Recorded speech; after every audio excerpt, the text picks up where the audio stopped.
So today, the youth of our center have put up a small sketch. It's actually a talk show, and we're having a Q&A session with Buddha.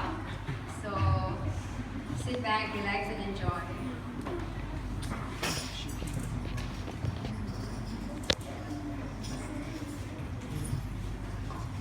Hello Buddha, I had this question in my mind for a very long time and I can't seem to find the answer. My question is, why should I remain calm? Why should you remain calm? We, in this age of turmoil, must come to the decision that peace is the eternal bliss that we seek. And this can be achieved or seen through the Four Noble Truths, which state that there is suffering in this world and there are ways to curb this suffering. And this suffering emanates from the human desire, and the way to break through this suffering is the Eightfold Path, which follow righteousness in every manner possible through thoughts, words, actions, and livelihood. But Buddha, if I find happiness by channeling a lot of anger towards someone, by instilling fear in others, by making a lot of people worried, why should I go towards this inner peace and find this inner peace in myself? This indeed rings a bell. So let me take you to a long, long time ago, to a time where there lived this man called Angulimala. Angulimala found a huge amount of pleasure through murdering innocent people that passed through the jungle and cutting off their little fingers and wearing it as a garland around his neck. It so happened that one day I managed to walk past that jungle and Angulimala confronted me. He came to me with a sickle in his hand and said, "Oh monk, aren't you afraid? I want your little finger and your life along with it." And I said, "Son, does that grant you happiness? If it does, then so be it. Go ahead and take my life. Take the little finger." Happiness of that form is a temporary happiness that every human craves at some point in their life. And overcoming that leads us to the happiness at large.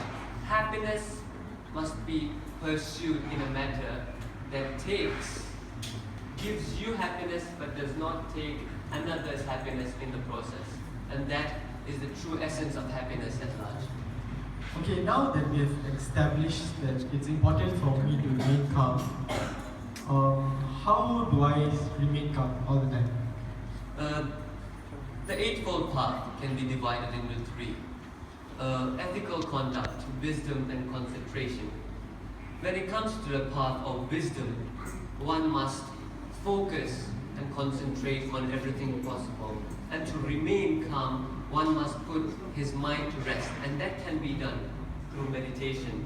This meditation can be achieved by resting one's mind and in that course putting one's thoughts, words and deeds in sync so that one's thoughts are not affected through personal attachments or cravings or desire.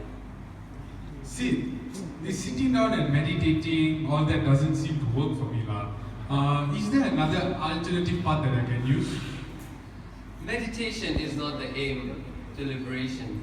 However, in this age of ours where people find it hard to take an hour off their usual busy days to meditate, one can focus on bringing righteousness to every action that one does in one's day. For example, when you wake up in the morning, wake up with positive thoughts, pray at every interval possible, and make sure that every action one does is a selfless manner and not for one's own benefit alone. Righteous? Okay, give me an example on how I can stay righteous in everything that I do. One must concentrate and filter out whatever they do. Therefore, if one cultivates positive habits by thinking positively over and over again, repeatedly over a long period, one will gradually attain the habits of being righteous, which will become a daily part of your life. Oh, So basically and technically, I just have to concentrate on what I'm doing. Precisely. Therefore, one must not only concentrate, because that is one of the three aims of the Eightfold Path. That attains wisdom in life. However, ethical conduct is achieved through developing righteous habits, and also concentration leads to wisdom at end, which takes us all to the path of nirvana. But Buddha, I have a question. I'm always confused about this one particular thing. When I help someone, I don't know whether I'm doing it genuinely or I'm doing it because I want to get the recognition of helping that person. I'm confused. What leads to this confusion? As we sow, so shall we reap. Therefore, thoughts of self-benefit, if they materialize into any deed, even though it might bring happiness to another person, will get you the merit of those selfish thoughts that materialize into those actions, therefore bringing you the merit of only personal temporary happiness. However, on the other hand, if one does the same deed selflessly and for overall benefit, that benefit that the receiver gets from you shall be spread to the world at large. Therefore, service and happiness shall spread to the world instead. Okay, but how do I differentiate what is my genuine thoughts and what are my selfish thoughts? Thoughts must be put in check as previously stated through the path of concentration and wisdom. When a human thinks of positive thoughts on an everyday basis, on and on, one begins to drift away from the selfish path that humans bring about their own destruction through that. And therefore, such as Angulimala and such as King Ashoka, who gave up their selfish paths of destruction and led to the peaceful paths and right thoughts. Therefore, once you cultivate that, you shall live peaceful life and attain and be able to filter out your thoughts necessarily.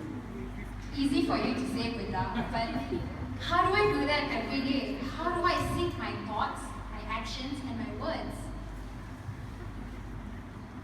As also stated by Bhagavan Sri Sathya Sai Baba in the watch that his children learn in their Bhavikas classes, one must watch their words, actions, thoughts, and character effectively, and therefore, if one pays attention to every one of these factors at large, one can finally filter out, not only filter out, but go towards the right path to attain liberation. Oh, clear. Thank you, Buddha. Thank you.